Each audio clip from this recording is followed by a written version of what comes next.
Farmacocinética, ¿no? Si hablamos de farmacocinética, ¿qué idea nos da este término cinética, jóvenes? ¿A qué sinónimo de qué es cinética? ¿Qué significa cinética?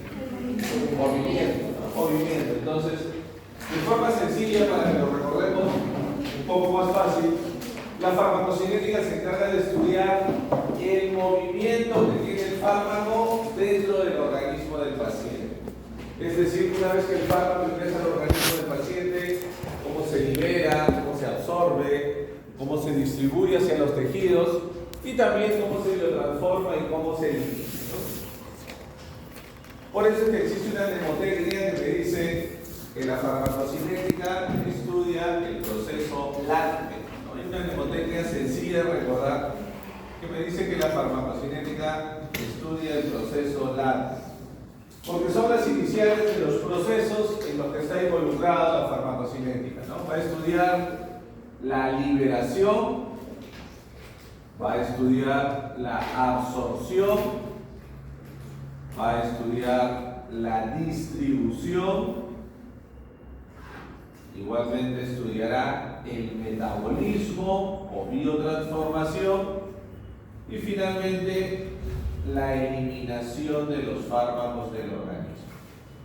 Todos esos cambios que el organismo le impone al fármaco, todo ese movimiento que tiene el fármaco dentro del organismo del paciente es estudiado por la farmacocinética, que de manera sencilla estudia este proceso LATME, ¿no? Los 5 procesos que vemos acá: liberación, absorción, distribución, biotransformación o metabolismo, que son sinónimos, y también la eliminación, ¿no? Como les decía ya en las diapositivas de la sesión de hoy y de estas primeras sesiones, las hemos subido al intranet para que las puedan tener ustedes ahí disponibles.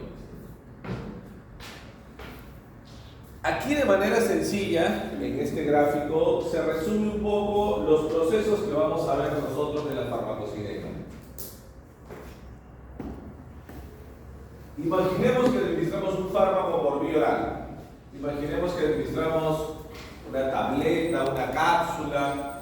Entonces, ese fármaco que va a ingresar en una determinada forma farmacéutica va a pasar, si lo ingerimos por vía oral, por faringe, esófago, estómago, y llega al duodeno. Cuando nosotros administramos un fármaco por vía oral, lo ideal es que ese fármaco intacto, todo ese, ¿no?, esa cápsula, esa tableta, ese comprimido intacto, debe llegar hasta el duodeno. Recordemos que el duodeno es el sitio anatómicamente y fisiológicamente más adecuado para la liberación y absorción de fármacos. Se va a liberar primero el principio activo, como vamos a ver ahora. Luego va a venir el proceso de absorción. La absorción es el proceso que permite que el fármaco ingrese a la circulación. Como vemos acá, este recuadro que tenemos en color celeste, que dice compartimiento central, representa la circulación sanguínea. Entonces, primero el fármaco se libera, el principio activo se separa de los excipientes, luego se absorbe, ingresa a la circulación. Vamos a ver luego que a nivel de la circulación el fármaco puede estar una fracción unido a las proteínas de plasma y otra fracción a manera de fármaco libre. En un primer momento, solo el fármaco libre tiene la capacidad de ser transferido hacia los tejidos. Obviamente, ese proceso por el cual el fármaco que se encuentra libre en la circulación va a ser transferido a los tejidos, ese proceso se llama distribución. Y vamos teniendo la secuencia, ¿no? Liberación, absorción, luego distribución. La distribución es el proceso por el cual el fármaco que está libre en la circulación va a ser transferido hacia los tejidos. Como vemos nosotros ahí, cuando un fármaco se transfiere a los tejidos, ¿llegará a un solo tejido, jóvenes?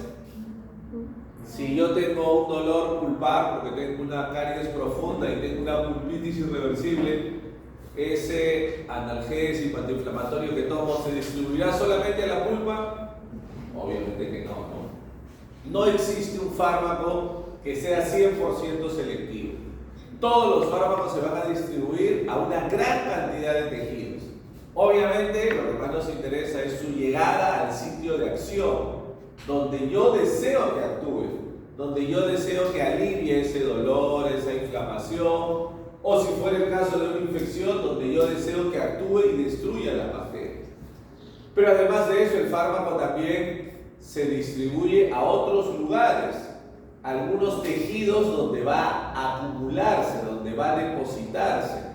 Algunos fármacos se depositan en el tejido óseo o en el tejido adiposo. Suelen ser reservorios comunes en los cuales a veces algunos fármacos se acumulan. Y obviamente, lo que tenemos hacia el lado derecho, también los fármacos se van a distribuir en algunos tejidos donde van a causar efectos adversos, ¿no? Pero ¿qué más vemos que podría pasar con ese fármaco libre, jóvenes? ¿Qué vemos aquí en este gráfico? No solamente puede ser transferido a los tejidos, sino ¿dónde también podría ir ese fármaco libre? Podría ir al hígado a biotransformarse. Ese fármaco que está libre en la circulación también podría ir al hígado, donde se va a biotransformar, donde va a cambiar su estructura bioquímica y se va a preparar para posteriormente ser eliminado. Como vemos, una vez que pasa por el hígado, ese fármaco va a cambiar su nombre, va a ser un metabolito y luego se va a eliminar principalmente por la orina. Vamos a ver con un poquito de detalle qué significan estos procesos. El primer proceso es la liberación. La liberación es el proceso por el cual un principio activo se separa de los demás componentes de la forma farmacéutica. Imaginemos, jóvenes, imaginemos que nosotros vamos a, digamos, administrar un comprimido, digamos, de paracetamol de 1 gramo, o mejor ibuprofeno, un ejemplo más adecuado. Digamos que vamos a utilizar un comprimido o una tableta de ibuprofeno de 800 miligramos. Ibuprofeno de 800 miligramos. Esta tableta de ibuprofeno de 800, obviamente, no toda la tableta es ibuprofeno. Tiene también otros compuestos que le dan forma a esta tableta.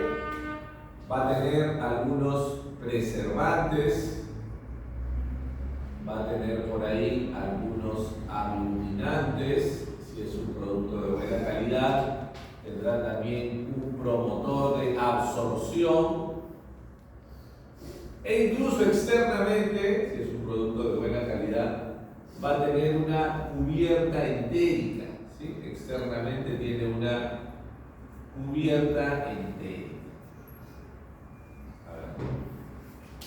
¿Cuál es el objetivo? ¿Cuál es el motivo por el cual esta tableta tiene varios componentes?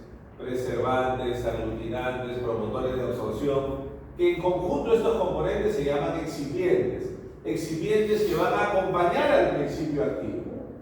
¿Cuál es el objetivo de que estos excipientes acompañen al principio activo?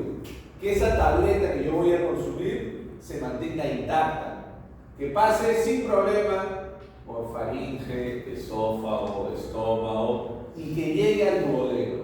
Recién cuando llega al duodeno se va a liberar. Recordemos, como les decíamos hace un momento, que el sitio más apropiado para la liberación y absorción de fármacos es el duodeno. Entonces, recién cuando llega al duodeno, el principio activo se separa de los demás componentes de la forma farmacéutica y queda libre el ibuprofeno para absorberse, para entrar a la circulación. Entonces, la liberación se va a producir principalmente a nivel del duodeno cuando hablamos de la vía oral, de formas farmacéuticas sólidas. Muy diferente, por ejemplo, si yo tengo otra tableta, también de ibuprofeno, de 800 miligramos, pero que es de baja calidad, ¿no? Digamos que tiene por ahí un preservante de menor calidad, tiene un aglutinante de menor calidad y no tiene promotor de absorción. Y tampoco tiene cubierta entérica. Entonces, una tableta de menor calidad no tiene cubierta entérica, no tiene promotor de absorción, no tiene la misma cantidad y calidad de excipientes que tiene una tableta de marca, de buena calidad. ¿No les ha pasado alguna vez, lo que pasaría en este caso, que vamos a tomar una forma farmacéutica sólida, una tableta, un comprimido, y apenas lo ponemos en la boca, y me demoro 3 segundos en coger el vaso de agua, empieza a disolver? ¿Sí? Eso no pasa siempre, eso pasa porque es un producto de baja calidad. No tiene cubierta entérica, no tiene buenos excipientes. Imagínense, yo le di a mi paciente 800 miligramos, pero como esa tableta es de baja calidad, se va disolviendo en el camino, ¿no? Un poquito en la boca, un poquito en la faringe, un poquito en el esófago, y se va disolviendo 20 miligramos, 20 miligramos. En total se fue perdiendo 100 miligramos en el camino. ¿Cuánto llegará realmente al duodeno? ¿Llegarán 800 miligramos? Llega a menos cantidad, llega a 700 miligramos. ¿Con cuál de los dos yo tendré un mejor efecto? Porque llega la cantidad completa al duodeno. Hay mayor cantidad de fármaco que se va a poder liberar y que va a poder ingresar a la circulación. Entonces, un determinante importante es la calidad de la forma farmacéutica. Eso influye mucho en la liberación del principio activo. Además, imagínense, esta tableta de baja calidad, que no tiene cubierta entérica, llega al estómago, es sometido a la acción del ácido clorhídrico. ¿Qué pasará con esa tableta en el estómago? Se empieza a disolver, perdemos fármaco, y además de perder fármaco, ¿qué va a pasar? Que al disolverse, el estómago no es un sitio apropiado para que el fármaco se absorba. ¿Qué pasará en el estómago? Nos causará ardor epigástrico, gastritis, ¿no? Afectará más a la mucosa gástrica. Entonces, tener precaución y tener eso en cuenta, ¿no? Antes, hablamos de 20 o 30 años atrás, se pensaba que los excipientes no tenían un efecto importante, pero ahora se sabe que son muy importantes para la liberación y absorción de fármacos. Obviamente, si yo comparo una forma farmacéutica sólida, una tableta sólida, en comparación a una cápsula blanda que tiene contenido líquido, ¿cuál creen ustedes que se liberará y absorberá más rápidamente? ¿La sólida completamente o la que tiene contenido líquido? Obviamente la que tiene contenido líquido. Y si comparo estos dos primeros con una presentación líquida, con una presentación de suspensión de ibuprofeno, ¿cuál se liberará y absorberá más rápidamente de los tres? Obviamente la presentación líquida, ¿no? Entonces, vamos a ver luego, por ejemplo, en la práctica, que en pacientes pediátricos hasta los 12 años o hasta los 40 kilos, lo ideal es darle una presentación líquida. En pacientes pediátricos siempre, hasta los 12 años o hasta los 40 kilos, lo ideal es darle una presentación líquida que favorece estos procesos de liberación y absorción. Aquí un poco lo que les decíamos, ¿no? Los excipientes antiguamente se les llamaba sustancias inertes, estamos hablando de 20 años atrás o más, porque se pensaba que no había mayor diferencia, ¿no? Seguro ustedes han escuchado que acá dicen, el genérico es igual que el medicamento de marca, ¿sí? ¿Han escuchado? ¿Será verdad eso acá en Perú? En otros países donde la legislación es mucho más exigente, sí se parecen mucho. Pero acá no, lamentablemente hay muchos genéricos e incluso algunos medicamentos de marca que no cumplen con la calidad necesaria. Tienen el mismo principio activo, pero su paso por el tracto digestivo y su efecto final no va a ser el mismo, ¿no? Esto lo vamos a ver luego en la práctica. Las formas farmacéuticas es la combinación de un fármaco con los aditivos que van a posibilitar su absorción. Esto lo vamos a ver luego en la práctica. Existen tantas formas farmacéuticas como estados de la materia, ¿no? Sólido, líquido, gaseoso, semisólido. ¿Cuál creen ustedes que vamos a utilizar más nosotros en odontología? ¿Cuál de estas formas farmacéuticas? Usualmente formas sólidas, ¿no? Porque mayoritariamente trabajamos con pacientes que son ambulatorios, no están hospitalizados, son ambulatorios, y usualmente condiciones de leves a moderadas. Lo que más vamos a usar, cápsulas, tabletas, comprimidos. Si el paciente fuera un paciente pediátrico, de repente nos dedicamos a la odontopediatría, ahí sí usaremos presentaciones líquidas, jarabes, suspensiones, elixires, gotas, o incluso también para la vía inyectable, ¿no? vía intramuscular o vía intravenosa cuando el caso lo amerite. Pasamos al siguiente proceso, el proceso de absorción. ¿Qué será la absorción? Como ya hemos comentado, la absorción es la transferencia de fármaco desde el lugar de administración hacia el torrente sanguíneo. El ingreso del fármaco desde la luz del duodeno, cuando hablamos de vía oral, hacia el torrente sanguíneo. Obviamente, la rapidez y el porcentaje de absorción van a depender de la vía de administración. ¿Dónde creen que se absorberá más rápido un fármaco? Ojo, absorción, transferencia desde donde lo administro hasta la circulación sanguínea. ¿Dónde se absorberá más rápido un fármaco? ¿Cuando lo tomo por vía oral o cuando lo coloco por vía intramuscular? Obviamente por vía intramuscular, va a ser más rápido porque lo coloco en un músculo, puede ser el deltoides, el vaso externo, el glúteo mayor, lo coloco en un músculo que tiene mucha vascularización. Del músculo lo coloco al fármaco ya disuelto, ya en una solución, va a ingresar más rápidamente a la circulación sanguínea. El efecto a veces empieza a los 20, 30 minutos. En cambio, por vía oral, imagínense, tiene que pasar faringe, esófago, duodeno, del duodeno entra a la circulación, pasa por el hígado, va a la vena cava inferior y recién llega al corazón a distribuirse por todo el cuerpo. ¿No? Por vía oral, a veces los fármacos demoran en iniciar su acción 1 hora, 1 hora y media, dependiendo del fármaco que sea.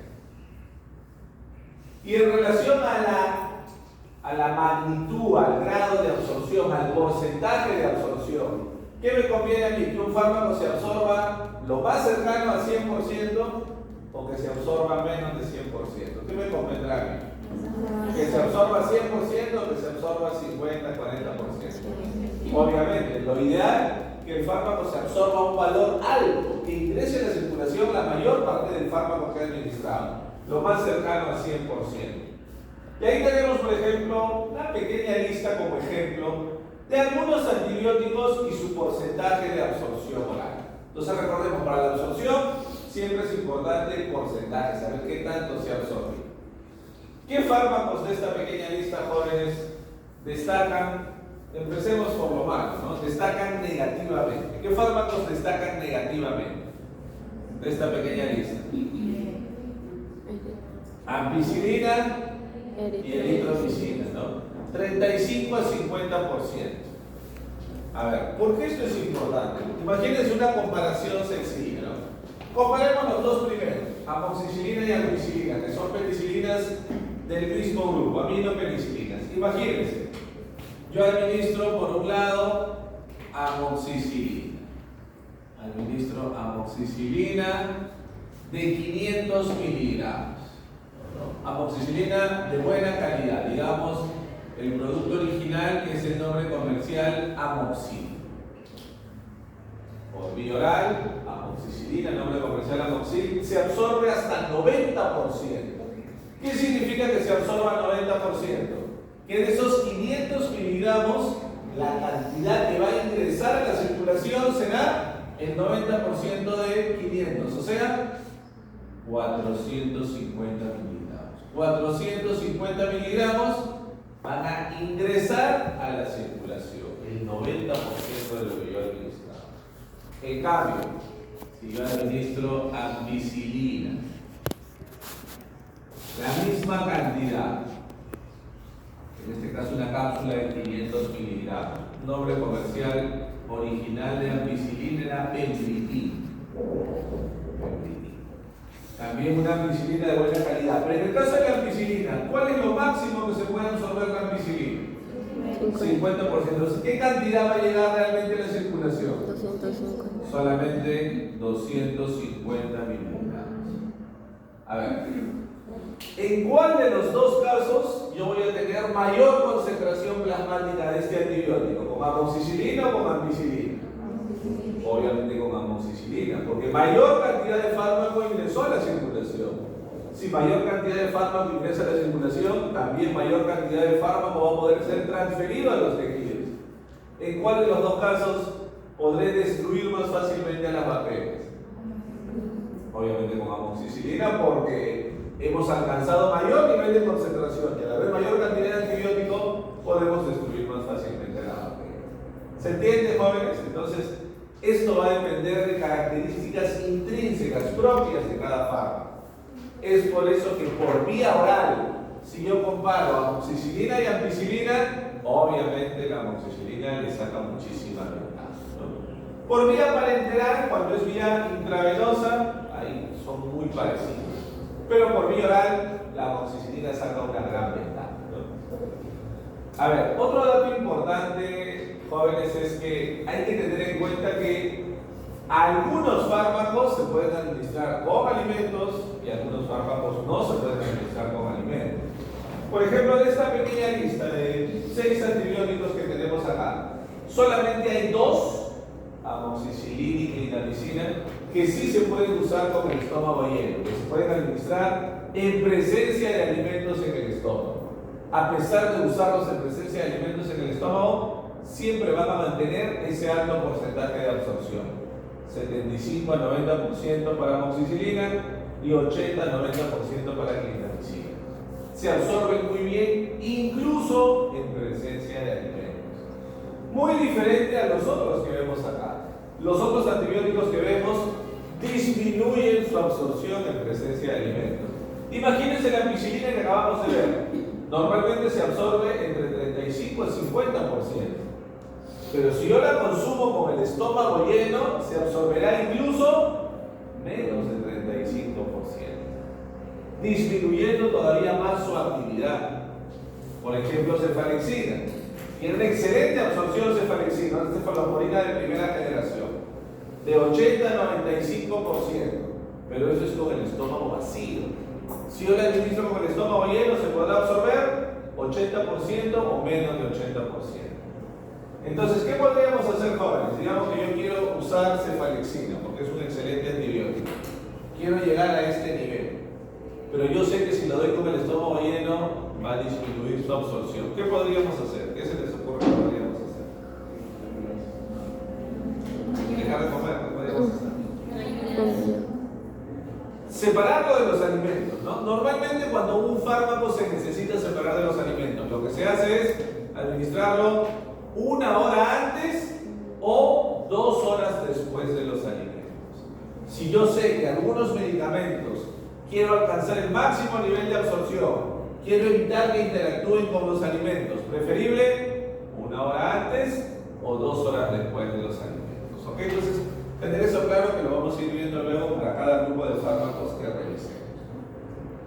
Otro dato importante es lo que vemos acá, las concentraciones plasmáticas. Cuando yo administro un fármaco por vía oral, ese fármaco en un primer momento va a empezar a llegar a la circulación. Acá tenemos un gráfico en el eje vertical, nivel de concentración plasmática, y en el eje horizontal el tiempo en horas. Entonces, el fármaco se empieza a absorber y poco a poco, conforme pase el tiempo, va incrementando la concentración. Por eso es que vemos, en esta primera parte de la curva, predominan los procesos de liberación y absorción. El fármaco está ingresando a la circulación y por eso va aumentando sus concentraciones, hasta llegar a un pico de concentración. Luego, el fármaco se empieza a distribuir, a transferirse hacia los tejidos. Por eso la concentración empieza a disminuir. El fármaco se empieza a distribuir a los tejidos, a biotransformarse y posteriormente eliminarse. Esto nos da 2 parámetros farmacocinéticos muy importantes, ¿no? Uno que se llama Cmax, muy fácil de entenderlo. ¿Qué será el Cmax, jóvenes? Concentración máxima. Muy bien, es la máxima concentración que puede alcanzar un fármaco. La máxima concentración que puede alcanzar un fármaco. Muy importante porque en algunos casos necesitamos llegar a cierto nivel para poder aliviar el dolor o aliviar la inflamación o erradicar algún tipo especial de bacteria. Y también tenemos el Tmax. ¿Qué será el Tmax, jóvenes? Lo que podemos ver ahí en el gráfico. ¿Qué será el Tmax? Tiempo máximo. La cantidad de horas necesarias para que el fármaco alcance su concentración máxima. Este Tmax es muy importante porque se relaciona con el inicio de acción del fármaco.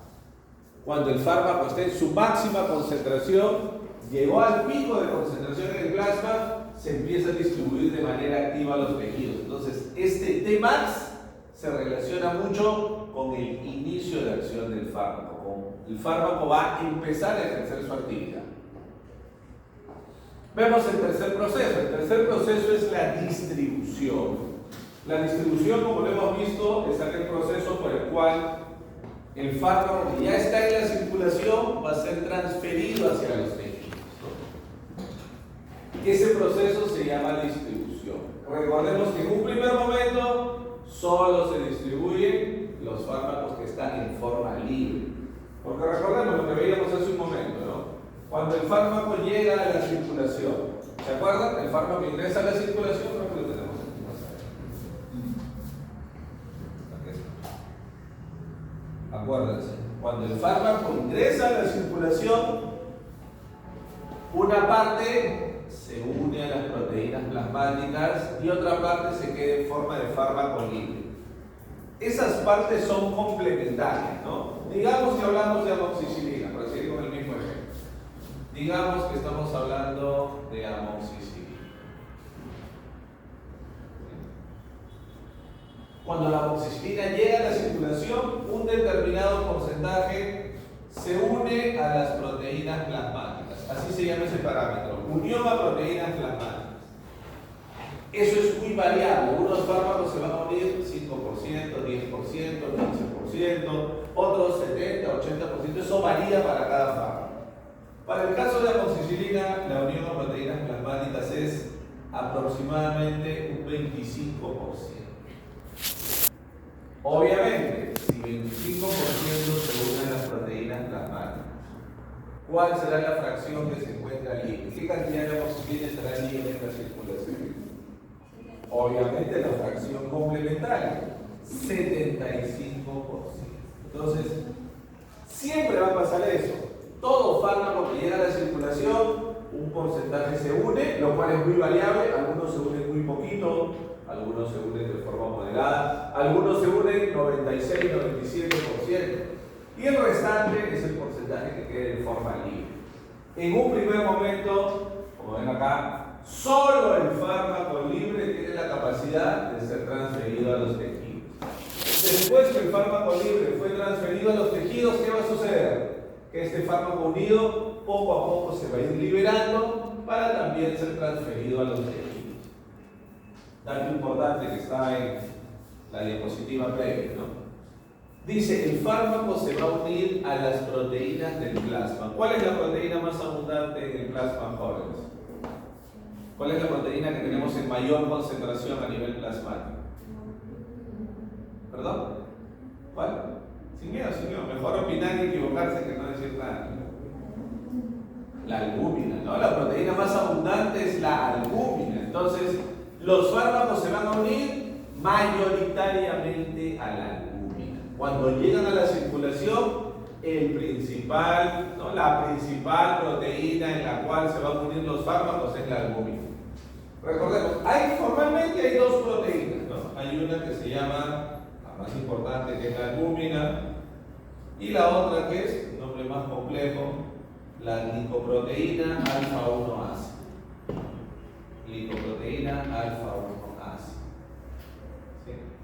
La mayoría de fármacos que son ácidos débiles se unen a la albúmina. La mayoría de fármacos son ácidos débiles. La gran mayoría de fármacos son ácidos débiles. Por eso se van a unir principalmente a la albúmina.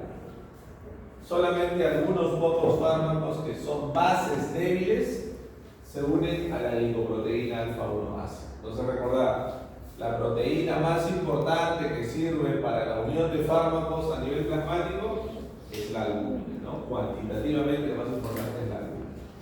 Pero acá pasa algo que vimos hace un momento, jóvenes. ¿Qué pasa con este fármaco libre? No solamente puede ir a los tejidos, no solamente se distribuye, sino también ¿dónde puede ir ese fármaco libre? Puede ir al hígado, y en el hígado se va a biotransformar. Y ahí estamos ya en el siguiente proceso. ¿Qué será la biotransformación? La biotransformación, como su nombre lo indica, biotransformación, es una modificación bioquímica del fármaco. De forma sencilla, la biotransformación es una transformación, una modificación, un cambio bioquímico que le hace al fármaco. Obviamente, ¿cuál será el principal órgano de biotransformación?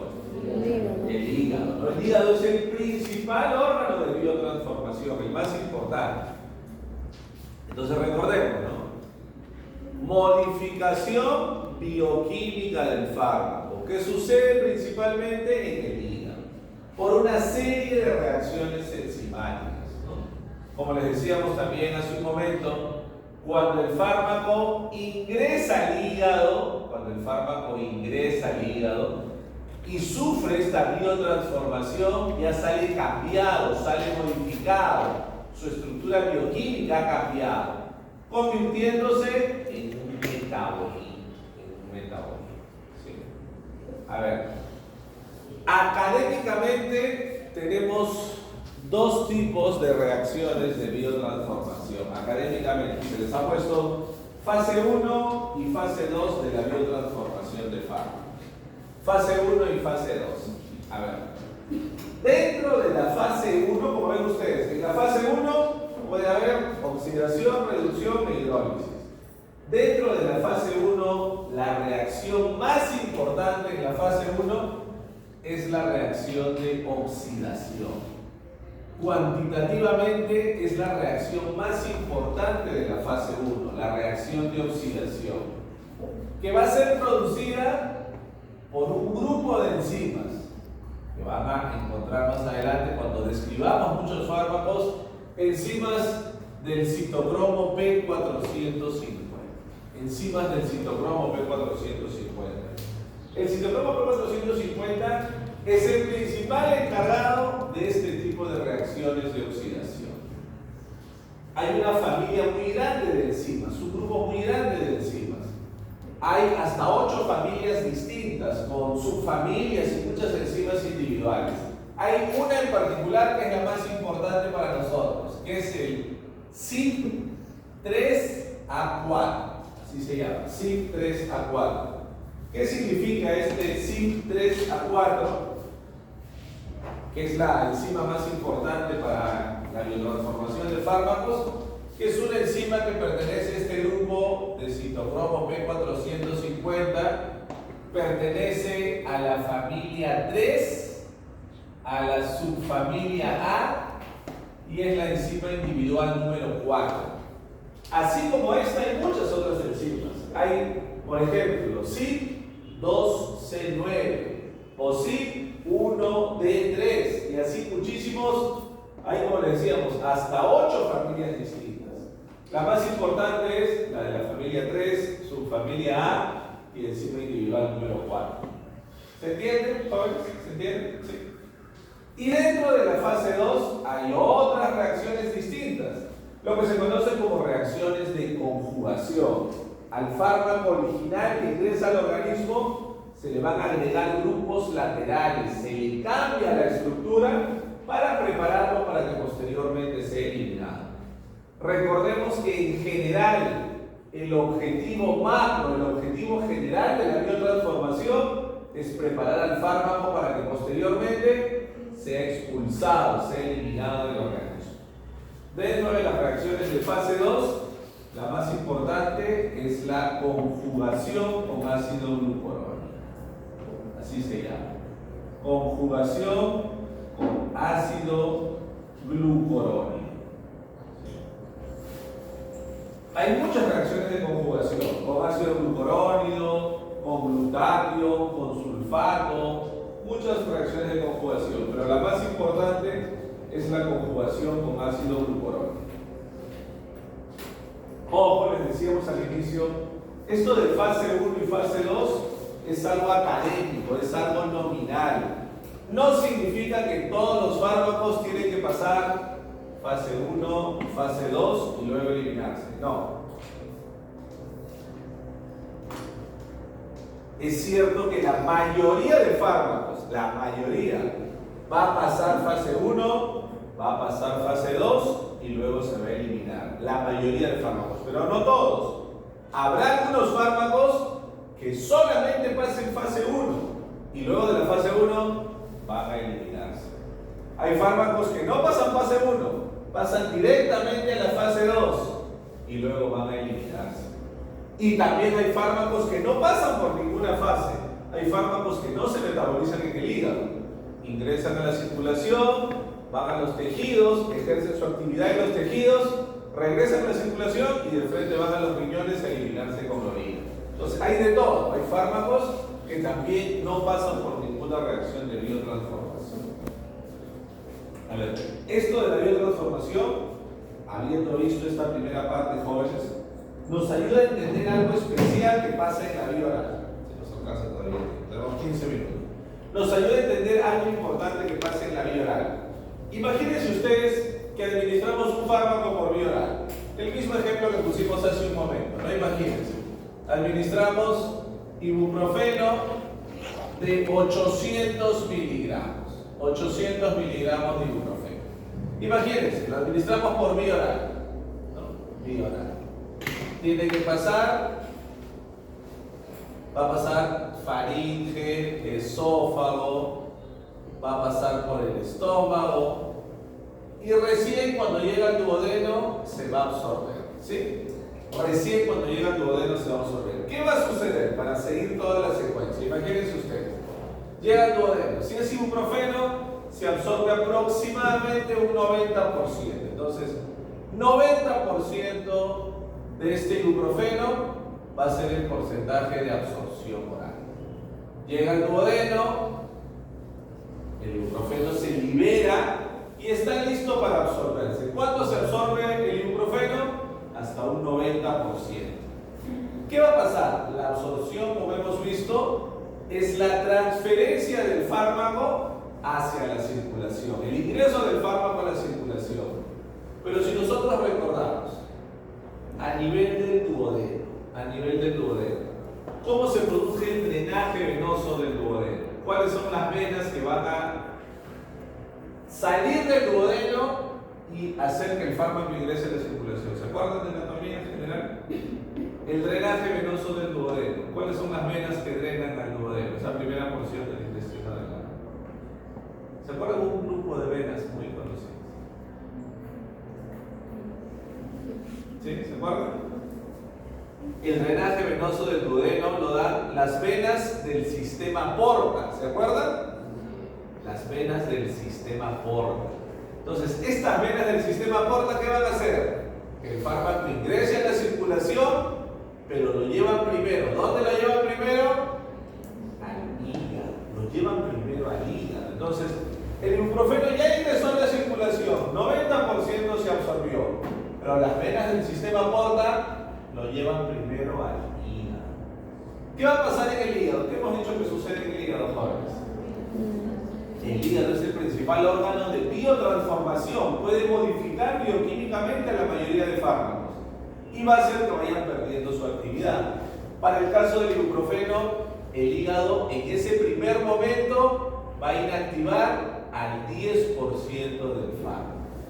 Inactiva al 10% del fármaco. Entonces, luego del hígado, continúan su trayecto, salen del hígado por las venas suprahepáticas, ¿sí? Luego continúan su camino hacia la vena cava inferior y de la vena cava inferior recién llegan al corazón. Y desde el corazón se van a distribuir, recién ahí sí, distribuirse a todo el organismo del paciente. Entonces la pregunta es, en el duodeno se absorbió 90%. El hígado inactivó 10%. ¿Cuál es la cantidad real de fármaco que va a llegar a distribuirse a todo el cuerpo? ¿Qué porcentaje será? 80%. Entonces, este porcentaje se llama biodisponibilidad. La biodisponibilidad es el porcentaje de fármaco que tiene la capacidad de llegar hasta la circulación sistémica, de distribuirse por todo el cuerpo. ¿Se entendió, jóvenes, la secuencia? Entonces, la biodisponibilidad es el porcentaje de fármaco que tiene la capacidad de llegar a la circulación sistémica y desde ahí distribuirse a todo el organismo de mi paciente. Esto que vemos acá, esto que hemos visto acá, se llama, tiene otro nombre, se llama fenómeno de primer paso hepático. Fenómeno de primer paso hepático. ¿Qué significa esto? Lo que hemos descrito hace un momento. Que todo fármaco que ingrese por vía oral, todo fármaco que ingresa por vía oral, tiene que pasar primero por el hígado, antes de llegar a la circulación sistémica. Todo fármaco administrado por vía oral, primero va a pasar por el hígado. Y en la gran mayoría de casos, no en todos, en la gran mayoría de casos, el hígado va a biotransformarlo parcialmente, va a inactivar un pequeño porcentaje del fármaco. Esto también es muy variable. Algunos fármacos en su primer paso hepático se inactivan 5%, otros 10%, otros 20, 30, 40%. Algunos muy pocos no se metabolizan en el hígado, no tienen primer paso hepático. Pueden llegar a absorberse y llegar a una biodisponibilidad 95, 98, 100%. ¿Se entiende, jóvenes? Pero la gran mayoría de fármacos sí sufre este fenómeno del primer paso hepático. Eso nos lleva a la explicación de dos interacciones importantes que tienen que ver con la biotransformación. Quedan 10 minutos. Dos interacciones importantes. Una se llama inducción enzimática y es la primera que vamos a explicar, ¿no? Veamos ahora. Imagínense, jóvenes, que llega a la consulta un paciente que está consumiendo un fármaco A. El paciente por indicación médica está consumiendo un fármaco A. Tiene alguna enfermedad sistémica, viene consumiendo un fármaco A. Pero yo, para mi tratamiento odontológico, necesito darle un fármaco B. El paciente viene consumiendo un fármaco A, yo le tengo que dar un fármaco B. Fármaco B que es inductor enzimático. Yo le voy a prescribir un fármaco B que es inductor enzimático. ¿Qué significa que este fármaco B sea inductor enzimático? Significa que este fármaco va a incrementar, va a aumentar la cantidad de las enzimas que biotransforman, las enzimas que metabolizan al fármaco A. Eso significa que sea un inductor enzimático. Que este fármaco tiene la capacidad de aumentar la cantidad y la actividad de las enzimas que van a metabolizar al fármaco A. Si este fármaco A se empieza a metabolizar más rápidamente, ¿qué pasará con sus concentraciones plasmáticas? Disminuyen, se mantienen, aumentan. Si se empieza a metabolizar y posteriormente eliminar más rápidamente, ¿qué pasará con sus concentraciones plasmáticas? Que bajan. Las concentraciones plasmáticas van a disminuir significativamente. Y si disminuyen significativamente, el fármaco podría perder su efecto terapéutico. El fármaco podría perder su efecto terapéutico. Esta interacción se llama inducción enzimática. La capacidad que tienen algunos fármacos de incrementar la cantidad y actividad de enzimas que metabolizan a otro fármaco, generando que ese fármaco se biotransforme, se elimine más rápido y por lo tanto sus concentraciones plasmáticas disminuyen, pudiendo generar que pierda su efecto. ¿Cuáles serán los más potentes inductores enzimáticos? Fenobarbital, un barbitúrico muy usado como anticonvulsivante. También rifampicina, que es un fármaco usado para el tratamiento de la tuberculosis. Carbamazepina, fenitoína, que son dos fármacos anticonvulsivantes también, con la peculiaridad que la carbamazepina en nuestro ámbito de trabajo se podría usar como tratamiento también para la neuralgia del trigémino. ¿Ok? Y también, ojo, el consumo crónico de alcohol se comporta como un inductor enzimático. Por eso es que los pacientes alcohólicos crónicos muchas veces toman otro medicamento. ¿Y qué pasa con el otro medicamento? ¿Qué pasa con el otro medicamento? Que se metaboliza más rápido, se elimina y el fármaco no tiene el efecto real que nosotros deseamos. ¿Sí? Veamos un ejemplo sencillo. Paciente mujer, 57 años, antecedentes de infarto agudo del miocardio hace 3 años, por lo tanto recibe tratamiento con warfarina. La warfarina es un anticoagulante que se emplea mucho para pacientes que ya han tenido un evento trombótico, para que no vuelvan a presentar otro evento trombótico. No se les da un anticoagulante. La paciente acude a la consulta, le diagnostican neuralgia del trigémino y se indica tratamiento por 30 días con carbamazepina. ¿Qué pasará si nosotros sabemos que la carbamazepina es un potente inductor enzimático? ¿Qué podría hacer la carbamazepina sobre la warfarina?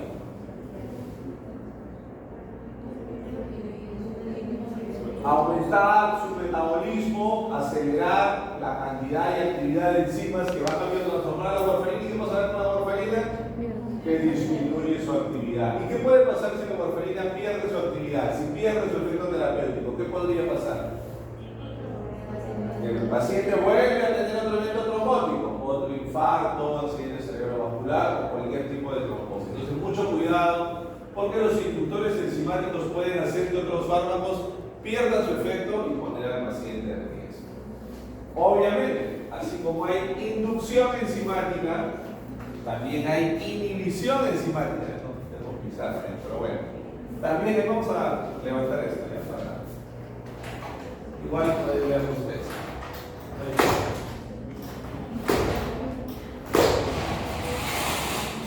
A ver, obviamente, así como hay inducción enzimática, también hay inhibición enzimática. Veamos, ¿no? Imaginemos que nuestro paciente viene tomando un fármaco C. Yo, con mi tratamiento odontológico, le tengo que dar un fármaco D. Pero este fármaco D ahora es un inhibidor enzimático. ¿Qué significa que sea inhibidor enzimático? Que este fármaco va a hacer lo contrario. Va a disminuir la cantidad y actividad de las enzimas que debería biotransformar otro fármaco. Va a reducir, va a disminuir las enzimas que deberían metabolizar otro fármaco. El paciente sigue consumiendo el fármaco que estaba tomando por indicación médica, pero ese fármaco ya no se está metabolizando, ya no se está eliminando. ¿Qué pasará con sus concentraciones plasmáticas? Aumentan, se van a incrementar de forma excesiva, pudiendo llegar incluso hasta un efecto tóxico. Entonces, mucho cuidado. El inhibidor enzimático va a reducir la actividad de las enzimas, evitando que este fármaco se lo transforme y elimine, pudiendo acumularse el fármaco, llegando incluso en algunos casos hasta un efecto tóxico. ¿Cuáles serán los más potentes inhibidores enzimáticos?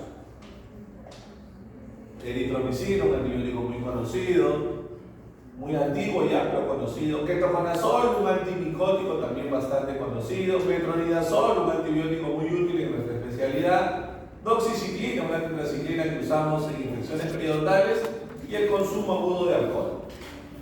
Veamos entonces, tantos minutos. Paciente mujer, caso similar, 64 años, antecedentes de accidente cerebrovascular hace 4 años, igual un cuadro trombótico, tratamiento médico con warfarina. En este caso es alérgica a penicilinas, se le diagnostica un absceso dental alveolar agudo y le damos eritromicina por 7 días. ¿Qué hará la eritromicina sobre la warfarina, jóvenes?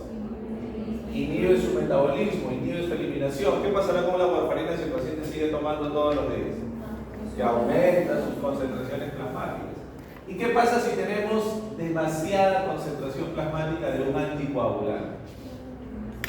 Una hemorragia, que el paciente está en riesgo, ya no de morirse por un nuevo evento trombótico, sino podría llegar a la muerte por el otro extremo, por una hemorragia interna, por una hemorragia cerebral, digestiva, retroperitoneal. Y para terminar, jóvenes, la eliminación es el proceso por el cual el fármaco como tal o sus metabolitos son expulsados al exterior del organismo. La principal vía de eliminación es la vía renal, la principal. Los mismos mecanismos que usamos para la formación de orina los usa el fármaco para eliminar. ¿Ok?